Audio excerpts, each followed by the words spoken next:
I laughed when my daughter said there was a man in her closet. I'm not laughing anymore.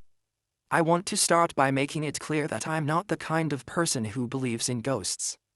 I don't listen to ghost podcasts, I don't read creepypasta at night, and I don't think the world is filled with shadow figures waiting to drag us into hell.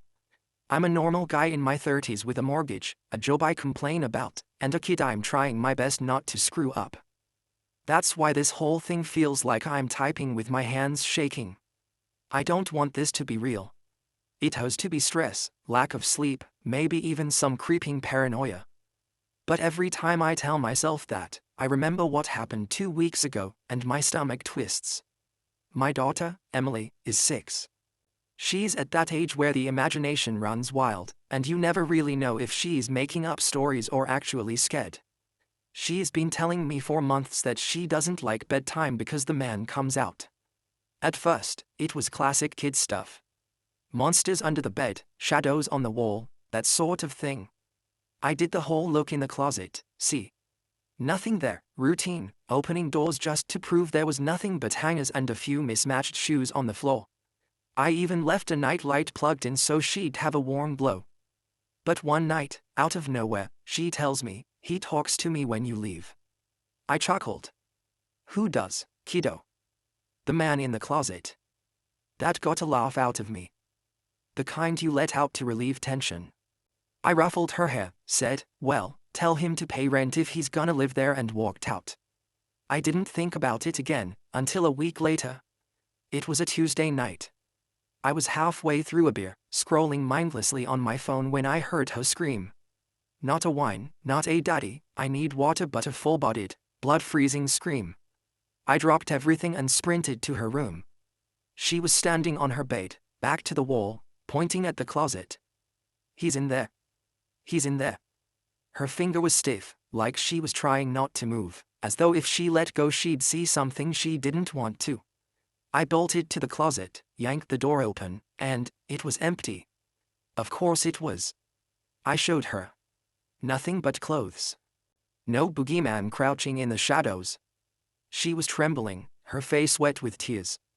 I picked her up, carried her to my room, and she wouldn't let go of me until she finally passed out. It should have ended there. But when I went back to her room to grab her blanket, I noticed something I hadn't before. The closet door was open a few inches when I got there. I always leave it shut. Always. I started paying more attention after that. Over the next couple of days, she grew quieter at night, asking to sleep with me more often. When I pressed her, she gave me tiny pieces of detail, like she was afraid of getting in trouble for saying it too loud. "He says my name," she whispered once. "He tells me to come inside another time." I knew kids can lie for attention, but she wasn't smiling or exaggerating. She was scared. So I did the thing every parent does, rationalize. It's an overactive imagination. Maybe she overheard something at school. Maybe she's testing boundaries to see how much she can manipulate bedtime. But then came Friday night. It was around 2 a.m. when I woke up to the sound of creaking. Not the usual house settling, this was deliberate, slow, rhythmic. Like someone walking barefoot across hardwood. I sat up. My room was dark, only the faint glow of the street lamp bleeding through the blinds. I held my breath and listened. It was coming from Emily's room. I told myself not to panic. She probably got up to use the bathroom. But something about the slowness of the steps made my skin crawl. I got up quietly and crossed the hall. Her door was cracked open. Inside, she was in bed, covers pulled up to her chin, wide awake. Her eyes met mine instantly, and she mouthed one word. "He's here." My throat went dry. I turned toward her closet. The door was open again. Only this time, it was wide open. The shadows inside didn't look right. You know how typically a closet is darker, sure, but it's one flat shade of darkness. This felt deeper. Like the dark inside, it was thicker than the dark outside. Almost like there was depth to it, a tunnel of blackness that didn't belong. I stepped forward before I realized what I was doing, like something was tugging me to prove it was all in my head. I grabbed the edge of the door.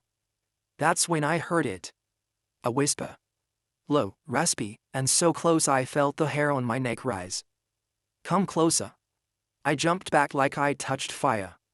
My heart was pounding, and I slammed the door shut, nearly popping the cheap latch. Emily was crying, silently, tears streaming sideways into her pillow. That night I dragged her mattress into my room, and we both slept on the floor. Oh, I tried to sleep. Every little creak of the house sounded like footsteps. The next morning, I convinced myself I'd dreamt the whisper. Sleep deprivation, stress, maybe I'd imagined it in that half-awake state. But Emily wouldn't go back into her room. She outright refused. I had to carry her clothes out for her. She stayed glued to me all day, clutching my hand tighter whenever we walked past her door. Saturday afternoon, I decided to prove to both of us there was nothing to fear. I told her we'd clean out the closet, get rid of the bad man once and for all. She wouldn't go near it. So I did it alone. I pulled everything out: clothes, boxes of toys, the extra blankets, even the shoes scattered on the floor. Nothing was unusual. No trapdoor, no hidden panel. Just drywall and carpet. But as I knelt there, emptying the last box, I felt it, that cold shift in the air. Like someone had opened a fridge door behind me. The hair on my arms rose. And then, faint, at the very back of the closet, I noticed something scratched into the wall. 4 words, carved unevenly, as if with a nail: "Let me come out." My stomach dropped. I shut the closet door and pushed a dresser in front of it. It got worse after that. The noises at night didn't stop. They got bolder. Knocking. Not random thuds, 3 sharp knocks, evenly spaced. Sometimes from the walls, sometimes from the floor. Once, from inside the closet itself. Emily started having nightmares so vivid she'd wake up screaming, clawing at me like she thought I wasn't real. I stopped sleeping altogether. I'd sit up at night, lights on, ears straining for movement. I thought about calling someone, my brother, a priest, hell, even a therapist. But how do you start that conversation without sounding insane? "Hi, I think there's a man in my daughter's closet, only I can't see him, but he whispers, and he scratches messages into the wall." Yeah. They'd call CPS before they called a priest. It all came to a head 3 nights ago. I dozed off around 3 a.m., exhausted, with Emily curled up beside me. I woke up to the sound of her bedroom door slamming. Slam. I jolted up, heart hammering. Her room was supposed to be empty. We hadn't set foot in there for days. I grabbed the nearest thing I could use as a weapon, an old baseball bat, and crept into the hallway. Every nerve in my body screamed at me to turn back, but I kept going. Her door was shut, but I could see light flickering underneath. Like someone had turned her lamp on and off. I gripped the knob, counted to 3, and shoved the door open. The lamp was on.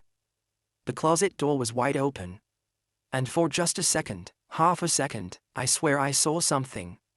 Not a shape, exactly. More like the outline of darkness against darkness. A tall figure, bent awkwardly to fit inside. Long arms, longer than normal.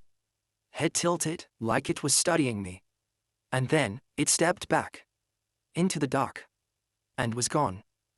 The closet door slammed shut with enough force to rattle the walls. I don't remember dropping the bat.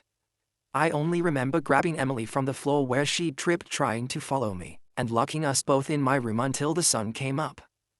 That was 3 nights ago. Since then, I've done everything I can think of. I nailed the closet door shut. I sprinkled salt along the doorway, like some desperate cliché. I even downloaded a Bible app and played scripture on loop. None of it helps. Last night, the knocks started again. Only this time, they weren't from inside her room. They were from inside mine. I don't laugh about it anymore. Emily doesn't talk much now. She doesn't even cry, she just stares at the closet door across the hall with this hollow look, like she's waiting for something she already knows is coming. I don't know how much longer I can keep pretending I'm in control. I keep thinking about those words scratched into the wall. Let me come out. I think whatever's in there is getting impatient. And I'm starting to worry it doesn't need our permission anymore.